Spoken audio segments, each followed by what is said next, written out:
Hello दोस्तों, स्वागत है आपका आज की चर्चा में। आज हम चर्चा करेंगे एसआईआर का फॉर्म किस तरीके से फिल करें। मैं एडवोकेट आज़ाद चौधरी, मेरे साथ हैं एडवोकेट समीर अहमद सर। आज हम जानेंगे एसआईआर के फॉर्म को कैसे फिल करें। सर, स्वागत है आपका।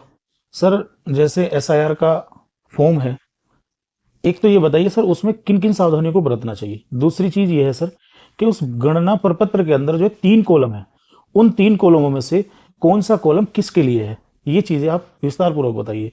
बहुत ज्यादा डाउटफुल है ये चीजें। थोड़ा एक एक कॉलम को जो है संक्षेप में क्लियर कर बताइए सर। शुक्रिया आजाद सर। हम आज जानने की कोशिश करेंगे और समझेंगे कि जो ये गणना प्रपत्र है इसको कैसे फिल किया जाना है। सबसे पहली बात यह है कि इलेक्शन कमीशन ऑफ इंडिया के द्वारा जो हमें एक गणना प्रपत्र प्रोवाइड कराया गया है, सबसे पहले जनरली हम देखते हैं कि इसमें 3 कॉलम है। एक कॉलम वो है कि जिसमें हमें कुछ नहीं भरना, वो इलेक्शन कमीशन ऑफ इंडिया के द्वारा ही फिल हुआ है। जैसे जो वोटर है उसका नाम है, उसका एपिक नंबर है, उसका एड्रेस है और वो सारी चीजें, और उसका एक जो है फोटो भी उस पर जो है चिपका हुआ है। तो जो वोटर है या फॉर्म फिल कर रहा है उसे अपनी नाम की डिटेल वगैरह कुछ फिल नहीं करनी, वो तो वहीं पर जो है फिल हुई हुई है, इलेक्शन कमीशन ऑफ इंडिया के द्वारा जो है वो फिल हुआ हुआ है। अब आ जाते हैं हम कॉलम नंबर 1 पर। जो कॉलम नंबर 1 है, जो सबसे पहला है, यानी यहां पर फोटो लगी है फॉर्म पे, उसके नीचे वाला जो है उसकी बात कर रहा हूं, उसको मैंने डिवाइड किया, उसको हमने बोला कॉलम नंबर 1। तो कॉलम नंबर 1 जो है इसमें सबसे पहले दिया है डेट ऑफ बर्थ। और याद रखना ये एसआईआर जो है 2025 में हो रही है, तो फर्स्ट कॉलम में हमें जो डिटेल भरनी है अपनी, वो 2025 की ही भरनी है। सही। अगर जो बाय द वे 2003 की वोटर लिस्ट में जिसका जो नाम है वो अलग मैटर है। अगर जो मान लो वहां पर नाम गलत था, जैसे सपोज करो एक नाम मोबीन है और वहां पर मोबीना हुआ हुआ है, किसी का नाम नसीम है, नसीमा हुआ हुआ है, किसी का नाम हारून है, उसका नाम कारून हुआ हुआ है, ये प्रॉब्लम है, ये देखने में चीजें आ रही हैं। तो जो कॉलम नंबर फर्स्ट है, कॉलम नंबर फर्स्ट है, या इसके अलावा जो डिटेल है वो 2025 की अकॉर्डिंग सही है, सही डिटेल भरनी है। तो सबसे पहले वहां पर डेट ऑफ बर्थ, सही। जन्म तिथि, जो जन्म तिथि उसकी है, एक्चुअल में। हो सकता है कि किसी और डॉक्यूमेंट्स में कुछ भी हो, लेकिन जो उसकी एक्चुअल है उसी को भरे। इसके बाद सेकंड नंबर पर है आधार कार्ड नंबर। और याद रखना ये ऑप्शनल है, अगर जो किसी के पास आधार कार्ड है तो वो भर दे, उसका नंबर दे दे, और अगर जो नहीं है तो छोड़ दे, क्योंकि वहां पर साफ लिखा है कि वो वैकल्पिक है, ऑप्शनल है। ऑप्शनल है। बिल्कुल। तीसरे नंबर पर जो आ रहा है वो कॉलम नंबर 1 का तीसरा नंबर जो है वो मोबाइल नंबर। अब यहां पर कोशिश करें कि उस मोबाइल नंबर को दें जो आधार कार्ड से लिंक है, उस नंबर को दें जो आधार कार्ड से लिंक है। और अगर जो बाय द वे समझ लो कॉन्टेक्ट नंबर आधार कार्ड से लिंक नहीं है, तो वो नंबर दें जो करंट में रनिंग है, यानी कि चल रहा है। सही आ रही बात? सुनिए, सही। नेक्स्ट नंबर जो है नंबर 4 पे जो है फादर का या गार्जियन का नाम है। ठीक है। अब जो ये नाम दे रहे हैं आप, ये नाम वोटर लिस्ट में क्या है, किसी और हो सकता है, आधार कार्ड में भी ये नाम गलत हो फादर का नाम, लेकिन जो करेक्ट नेम है वो डालना है। ठीक है। कई बार आपसे बीएलओ मालूम करेगा, कोई लोग सलाह देंगे कि जो आपकी वोटर लिस्ट में है या कहीं पर भी जो नाम है वही भरो, बिल्कुल नहीं भरना, ये गलती नहीं करनी। बल्कि ये जो कॉलम नंबर फर्स्ट है इसमें जो फादर के नाम की हम एंट्री कर रहे हैं वो करेक्ट लिखना है, वो सही नाम लिखना है। ठीक है। जैसे मैंने अभी बताया कि अगर जो मान लो किसी के फादर का वोटिंग लिस्ट में नाम मोबीना है, मोबीना हो रहा है जबकि नाम रियल में मोबीन है, तो यहां पर आपको मोबीन नाम ही करना है, ना कि मोबीना, ना कि मोबीना। और इसके बाद जो है यहां पर वो मांग रहा है एपिक नंबर। Epic number. हाँ, एपिक नंबर। तो यहां पर याद रखना ये एपिक नंबर जो है, पहले तो ये समझ लो एपिक नंबर होता क्या है। जो हमारा आईडी कार्ड है, आईडी कार्ड का जो नंबर है, आईडी पे जो हमारा आइडेंटिटी कार्ड है उसका जो नंबर होता है वही एपिक नंबर कहलाता है। ठीक है। तो ये एपिक नंबर कौन सा डालना है? अगर जो मान के चलो मुझे खुद अपना जो है एसआईआर फॉर्म भरना है, ये गणना प्रपत्र को फिल करना है, तो मुझे अपने फादर का एपिक नंबर देना होगा। अब यहां पर दो चीज देख लें, मेरे फादर का नाम वोटर लिस्ट में है 2003 वाली में, तो एक तो एपिक नंबर उनका वो है जो वोटर लिस्ट में लिखा हुआ है, और एक एपिक नंबर जो है कहीं, एक एपिक नंबर वो भी है जो उनके फॉर्म पर आ रहा है। तो हम यहां पर ये देख लें कि अगर जो वो सेम है, जो फादर का, मेरे फादर का फॉर्म है उस पर जो एपिक नंबर आया वो, और 2003 की वोटर लिस्ट में जो उनका एपिक नंबर अगर जो सेम है तो फिर तो कोई बात ही नहीं है। अगर जो मान लो 2003 की वोटर लिस्ट में मेरे फादर का एपिक नंबर अलग है और जो उनका ये गणना प्रपत्र आया है मेरे फादर का, उसका एपिक नंबर अलग है, तो यहां पर जो पहले कॉलम में जो फादर का एपिक नंबर मांग रहा है मुझे वो देना है जो उनके फॉर्म पर एपिक नंबर है, ना कि 2003 की वोटर लिस्ट वाला।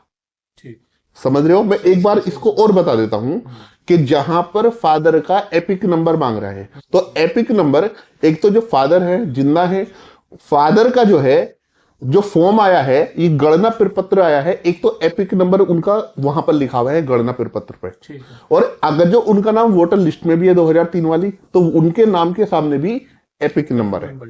तो अब हम पहले ये देखें कि प्रेजेंट वाला जो गणना प्रपत्र है, जो मौजूदा गणना प्रपत्र है, क्या उसका एपिक नंबर और 2003 की वोटर लिस्ट का एपिक नंबर सेम है? अगर जो सेम है तो फिर तो कोई प्रॉब्लम ही नहीं है। लेकिन अगर जो मान लो कि गणना प्रपत्र का करंट एपिक नंबर उनका अलग है और 2003 का एपिक नंबर अलग है, तो जो कॉलम नंबर 1 है जिसमें फादर का एपिक नंबर मांगा जा रहा है, वहां पर करंट वाला एपिक नंबर देना है, यानी कि जो उनके गणना प्रपत्र पर एपिक नंबर है वो एपिक नंबर डालना है, ना कि 2003 वाला एपिक नंबर। और याद रखना, ये जो एपिक नंबर का जो कॉलम है ये भी ऑप्शनल है, अगर जो है तो दे दो, नहीं है तो छोड़ दो। इसके बाद माता का नाम, तो माता का नाम भी हो सकता है वोटर लिस्ट में गलत हो, लेकिन आपको बिल्कुल सही करेक्ट जो है वो नेम मेंशन करना है, वो नाम जो है यहां पर लिखना है। और फिर माता का एपिक नंबर, माता का एपिक नंबर में भी वही है कि अगर जो मदर का नाम 2003 की वोटर लिस्ट में है, तो 2003 की वोटर लिस्ट में भी उनका एपिक नंबर होगा, हो सकता है, और कई बार है ना भी हो। और एक जो है जो उनका 2025 का गणना प्रपत्र आया है मदर का, उस पर भी एपिक नंबर है। हम दोनों को वहां मिलान कर लें, और दोनों को मिलान करने के बाद जो है हम ये देखें कि क्या वो एपिक नंबर दोनों सेम है। अगर जो सेम है तो फिर तो कोई प्रॉब्लम ही नहीं, लेकिन पता चला 2003 की वोटर लिस्ट में एपिक नंबर अलग है, जो गणना प्रपत्र आया है उसमें एपिक नंबर अलग है, तो यहां पर जो माता का एपिक नंबर मांगा जा रहा है, यहां पर वही एपिक नंबर देना है कि जो 2025 की गणना प्रपत्र में है। सही है। इसके अलावा नेक्स्ट आता है पति या पत्नी का नाम। अगर मान लो कोई लड़की है, महिला है, वो फॉर्म फिल कर रही है, तो उसके हस्बैंड का नाम आएगा अगर जो मैरिड है, और अगर जो मैरिड नहीं है, हस्बैंड नहीं है, तो फिर तो कोई मतलब ही नहीं। इसी तरीके से अगर जो कोई मेल है, पुरुष है, वो अपने फॉर्म को भर रहा है और वो भी मैरिड है, शादीशुदा है, तो उसकी वाइफ का जो है वहां पर जो है नाम मेंशन होगा, और इसी तरीके से एपिक नंबर भी उनका आएगा। और एपिक नंबर की हमें जो कॉलम नंबर फर्स्ट है उस पर जो एपिक नंबर देना है, करंट एपिक नंबर देना, और करंट एपिक नंबर हम कहां से, अपने प्रपत्र से पता चलेंगे। अदरवाइज आपको कई बार हो सकता है कि एपिक नंबर नहीं मिल पा रहा, या कई बार ये कंफ्यूजन होता है कि जो एपिक नंबर है जो हमारा 2003 की वोटिंग लिस्ट में तो एपिक नंबर है, लेकिन प्रेजेंट में क्या वही एपिक नंबर है अभी, या एपिक नंबर चेंज हो गया। तो इसके लिए आप अपने बीएलओ से मिल सकते हैं, ऑनलाइन चेक करके जो आपका अच्छी तरह से बता देंगे कि क्या है। अब आ जाते हैं हम कॉलम नंबर 2 पर और कॉलम नंबर 3 पर। इसमें एक चीज याद रखना, अगर जो कोई मतदाता जो अपना गणना प्रपत्र को भर रहा है, अगर जो उसका नाम 2003 की वोटर लिस्ट में है, तो वो कॉलम नंबर 2 को फिल करे। ठीक है। और अगर जो उसका नाम 2003 की वोटर लिस्ट में नहीं है, तो वो कॉलम नंबर 2 को ना छेड़े, बल्कि कॉलम नंबर 3 पर आ जाए। ठीक है। कोई पर्सन जो अपने गणना प्रपत्र को भर रहा है उसका 2003 की वोटिंग लिस्ट में नाम है, तो वो कॉलम नंबर 2 को फिल करेगा। और अगर जो उसका 2003 की वोटिंग लिस्ट में नाम नहीं है, तो फिर वो कॉलम नंबर 3 को देखेगा। अब यहीं पे एक सवाल फिर पैदा होगा कि जिनका नाम 2003 की वोटिंग लिस्ट में नहीं है, वो कैसे भरेंगे, क्या डिटेल देनी पड़ेगी, वो भी मैं एक एक करके वो सारी चीजें समझाऊंगा। लेकिन हम पहले बात कर लेते हैं उन लोगों की कि जो प्रेजेंट में अपना गणना प्रपत्र को भर रहा है और उसको 2003 की वोटिंग लिस्ट में भी उसका नाम है। पहले हम एक बार वोटिंग लिस्ट को देख लेते हैं। वोटिंग लिस्ट को देखेंगे तो वोटिंग लिस्ट में, जब वोटिंग लिस्ट हमारे सामने इस तरह से है, तो राइट हैंड पर देखेंगे हम उसका भाग संख्या लिखी हुई है, और लेफ्ट साइड जो है वहां पर उसका जो है मतदेय स्थल जो है या निर्वाचक नामावली संख्या जो है वो वहां पर लिखी हुई है। तो जब हम जाएंगे वोटिंग लिस्ट में, तो वोटिंग लिस्ट में हम पहला कॉलम देखेंगे तो क्रम संख्या है, मकान संख्या है, निर्वाचक का नाम है, संबंध है, संबंधी का नाम है, लिंग है, आयु है और फोटो पहचान पत्र संख्या है। ये इसके अंदर जो है कॉलम है। तो जब हम 2003 का, जिन लोगों का नाम 2003 की वोटिंग लिस्ट में है, अब हम उसका जो उसके लिए कॉलम नंबर 2 को फिल करेंगे। कॉलम नंबर 2 को हम उसके लिए फिल करेंगे। तो सबसे पहला कॉलम जो है उसमें सबसे पहला नंबर जो है कॉलम नंबर 2 का, तो उसमें पहला है निर्वाचक का नाम। तो निर्वाचक के नाम के लिए आपको क्या देखना है, वोटिंग लिस्ट को देखो 2003 की, और वहां पर निर्वाचक का नाम है। तो जो भी निर्वाचक का नाम है, जो नाम है आप वही भरोगे। यहां नाम करेक्ट करने की आपको जरूरत नहीं है। जैसे मैंने पहले एग्जांपल दिया कि नाम करेक्ट मोबिन है, लेकिन वोटिंग लिस्ट में मुबीना है, और 2003 की वोटिंग लिस्ट के अकॉर्डिंग आप कॉलम नंबर 2 को भर रहे हो, तो यहां पर मोबिना ही भरना है। यहां पर मोबिना ही भरना है। इसके बाद वो पूछ रहा है निर्वाचक का एपिक नंबर। तो ये एपिक नंबर जो है, जहां पर लिखा है वोटिंग लिस्ट में फोटो पहचान पत्र संख्या, वही एपिक नंबर है, और हर नाम के सामने एपिक नंबर है। तो यहां पर 2003 की वोटिंग लिस्ट का ही एपिक नंबर डालना है, ना कि हमारे करंट प्रपत्र गणना में जो एपिक नंबर है वो नहीं। अगर जो सेम है तो बात अलग है, और अगर जो सेम नहीं है तो ये पर। और तीसरा आता है संबंधी का नाम। तो संबंधी के नाम में, जो संबंधी का नाम है उसे लेकर हम कई बार कंफ्यूज हैं संबंधी के नाम को, कि भैया संबंधी में क्या। इसके लिए आपको कुछ नहीं करना, माइंड लगाना ही नहीं। तो संबंधी का नाम भी आप जब वोटिंग लिस्ट का कॉलम नंबर 5 को देखेंगे तो वहां पर संबंधी का नाम लिखा हुआ है। जैसे सपोज करो एक है फिरोजा, और फिरोजा के संबंधी में नाम लिखा हुआ है राहत हुसैन। तो यहां पे जो संबंधी का नाम है वोटिंग लिस्ट में, वही संबंधी का नाम। अब इसके बाद अगला कॉलम है संबंध। तो कई बार हम इस संबंध को कोरिलेट कर लेते हैं, नहीं, बल्कि संबंध के बारे में भी आपको वोटिंग लिस्ट को ही देखना है। और वोटिंग लिस्ट में अगर जो पति लिखा हुआ है तो पति लिखना है, पत्नी लिखा हुआ है तो पत्नी लिखना है, पिता लिखा हुआ है तो पिता लिखना है, पुत्र लिखा हुआ है तो पुत्र लिखना है, अन्य लिखा हुआ है तो अन्य लिखना है। यही संबंध में डालना है। और अगला कॉलम जो है फिर जिला, आप कौन से डिस्ट्रिक्ट से हो, स्टेट, उत्तर प्रदेश, विधानसभा निर्वाचन क्षेत्र का नाम।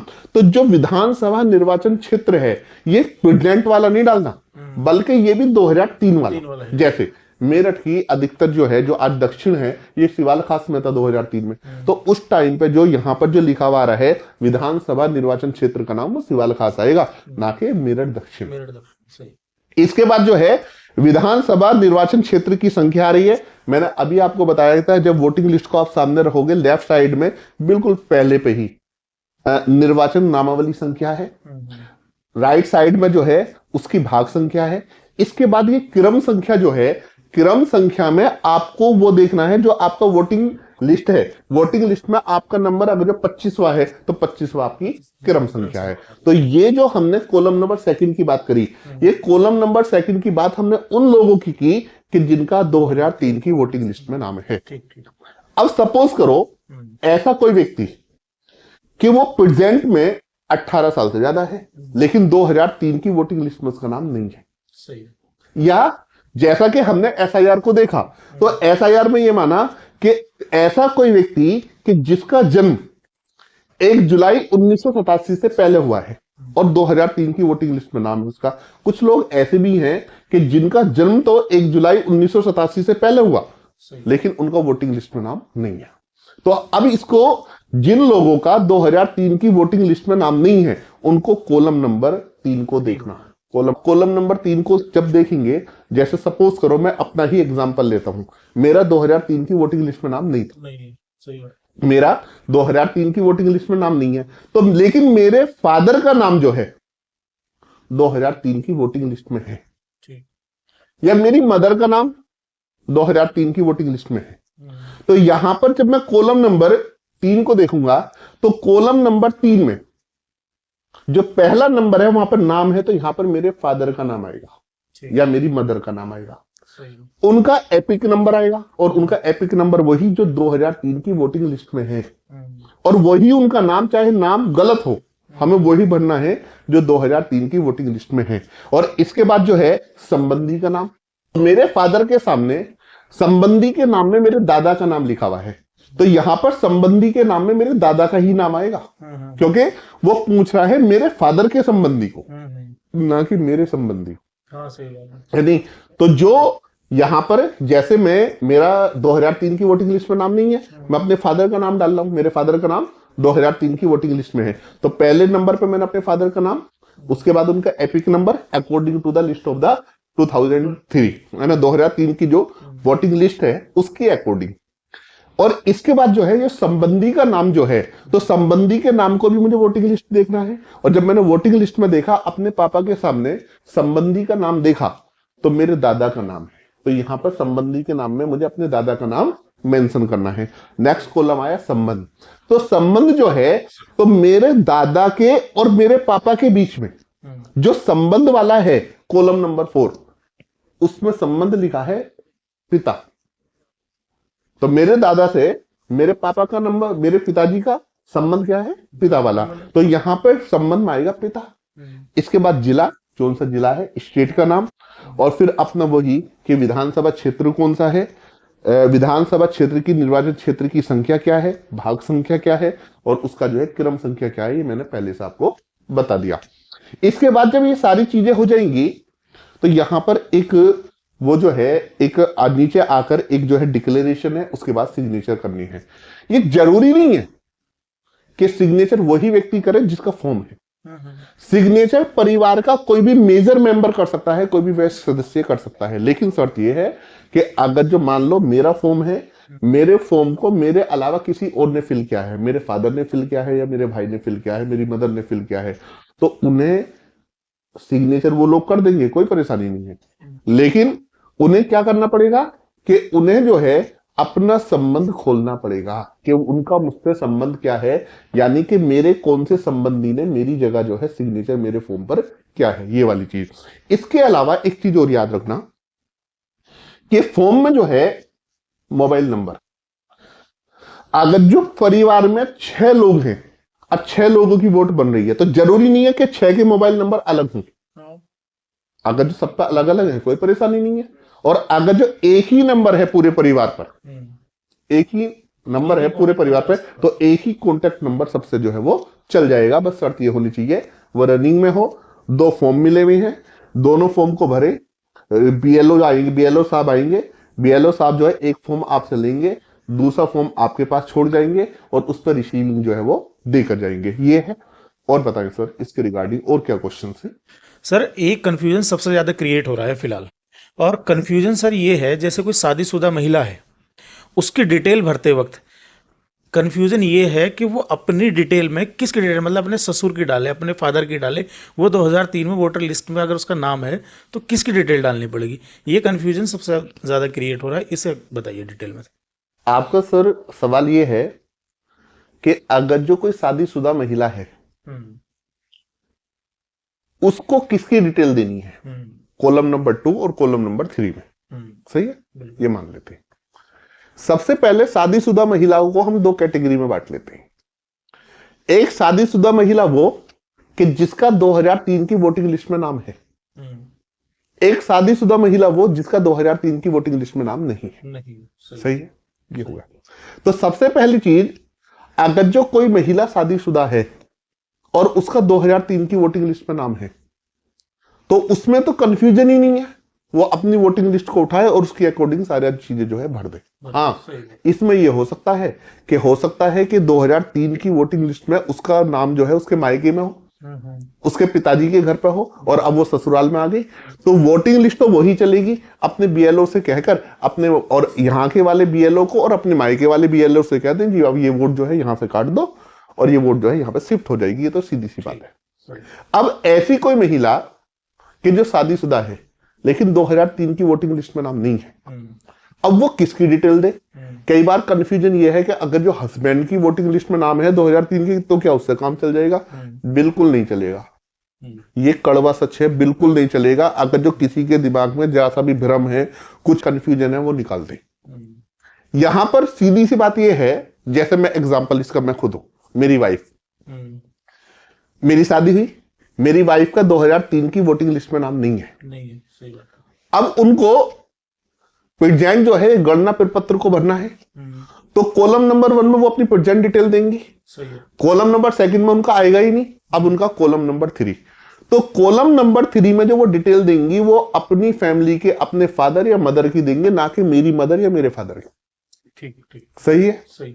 इसके लिए वो क्या करेंगी कि अपने जो फैमिली से जो उनकी मायके पक्ष की जो वोटिंग लिस्ट है, उस वोटिंग लिस्ट से निकालने, उस वोटिंग लिस्ट से अपने फादर या मदर की ये सारी डिटेल फिल करे। बिल्कुल कंफ्यूजन नहीं है, उन्हें अपने पिताजी की और अपने मदर की, अपनी माता जी की या अपने पिताजी की डिटेल भरनी है, ना कि अपने फादर इन लॉ की या मदर इन लॉ की।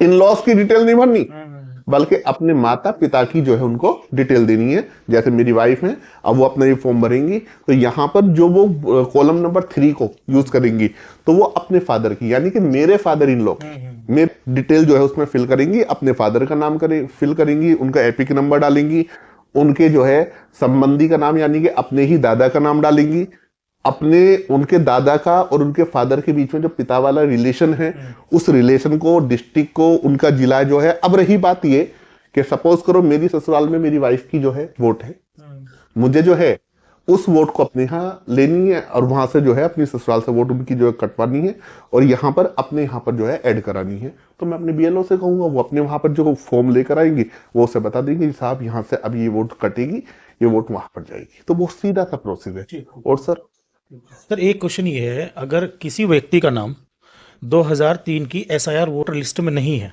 ठीक है, मान लो मैं ही हूँ, ठीक है, और मेरे फादर का जो है 2003 की वोटर लिस्ट में नाम नहीं है, तो सर मैं फॉर्म किस तरीके से भरूंगा और मुझे किसकी डिटेल डालनी चाहिए उसमें, इसके बारे में और बताइएगा डिटेल्स।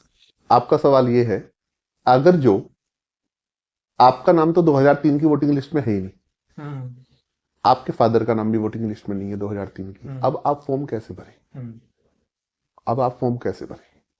तो सीधी सी बात यह है, अगर जो आपको अपने फादर का फॉर्म भरना है, तो आपके फादर की डिटेल्स, आपके यानी कि ग्रैंडफादर की डिटेल आपके फादर के फॉर्म में भरी जाएंगी। वहां पर यह देखना पड़ेगा कि क्या उनके फादर का नाम है वोटिंग लिस्ट में, तो उनके फादर का नाम अगर वोटिंग लिस्ट में है तो सही है, वो डिटेल आ जाएगी, उसी के अकॉर्डिंग आपकी भी डिटेल वहां पर जो है भर जाएंगे।